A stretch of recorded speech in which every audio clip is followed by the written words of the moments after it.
സാംസ്കാരിക തലസ്ഥാനത്തിന്റെ തിലകക്കുറിയായ ശക്തൻ തമ്പുരാൻ മ്യൂസിയം ആസ്വാദകർക്ക് സമ്മാനിക്കുന്നത് പഴമയുടെ പുതിയ നാമ്പുകളാണ്. പാരമ്പര്യത്തിന്റെയും പൈതൃകത്തിന്റെയും സത്യസന്ധമായ കഥകൾ ഉറങ്ങുന്ന മണ്ണ് തൃശൂർ ശക്തൻ തമ്പുരാൻ കൊട്ടാരം. കൊച്ചി രാജ്യത്തിന്റെ അധികാര കേന്ദ്രങ്ങളിൽ ഒന്നായിരുന്ന ശക്തൻ തമ്പുരാൻ കൊട്ടാരം തൃശൂരിലെ സുപ്രധാന ചരിത്ര സ്മാരകമാണ്.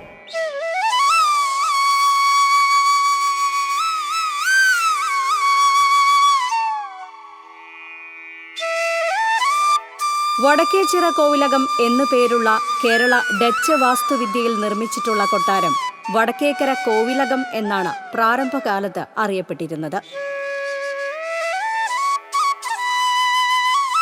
ഘടനാപരമായി രണ്ട് ഭാഗങ്ങളായി തിരിക്കാവുന്ന കൊട്ടാരത്തിന്റെ പടിഞ്ഞാറേ ഭാഗത്തുള്ള ഇരുനില കെട്ടിടം പാശ്ചാത്യ ശൈലിയിലും കിഴക്കേ ഭാഗത്തുള്ള ഒറ്റനില കെട്ടിടം പരമ്പരാഗത കേരളീയ ശൈലിയിലുമാണ് നിർമ്മിച്ചിരിക്കുന്നത്.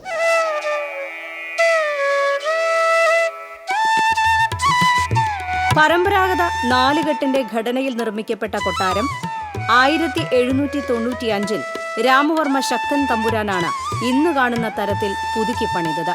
കൊട്ടാരത്തിനു ചുറ്റും കോട്ടമതിലുകളും ഇക്കാലത്താണ് നിർമ്മിക്കപ്പെട്ടത്.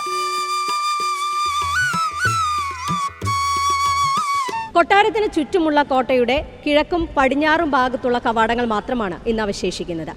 തെക്കോട്ടുള്ള പടയോട്ടക്കാലത്ത് ടിപ്പു സുൽത്താൻ തൃശൂരിൽ താവളമടിച്ചതിന്റെ തെളിവാണ് പടിഞ്ഞാറേ കവാടത്തിനരികെ സ്ഥാപിക്കപ്പെട്ടിട്ടുള്ള ഈ കൊടിമരം.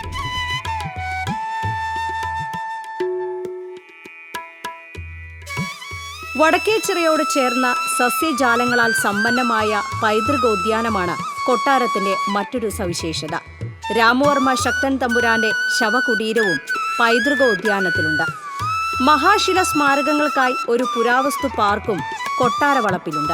1938 കൊച്ചിൻ ആർക്കിയോളജി വകുപ്പിന്റെ നേതൃത്വത്തിൽ പുരാതത്വ പഠനങ്ങൾക്കായി കൊച്ചി രാജ്യത്ത് സ്ഥാപിക്കപ്പെട്ട ചിത്രശാലയാണ് തൃശൂർ പുരാവസ്തു മ്യൂസിയമായി വികസിച്ചത്.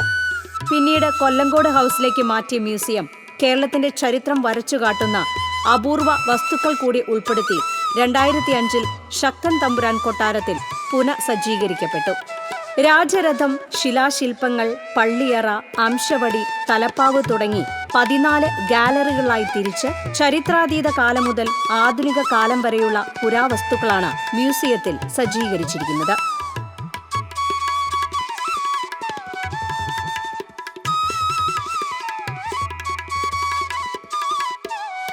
TCV news, Thrissur.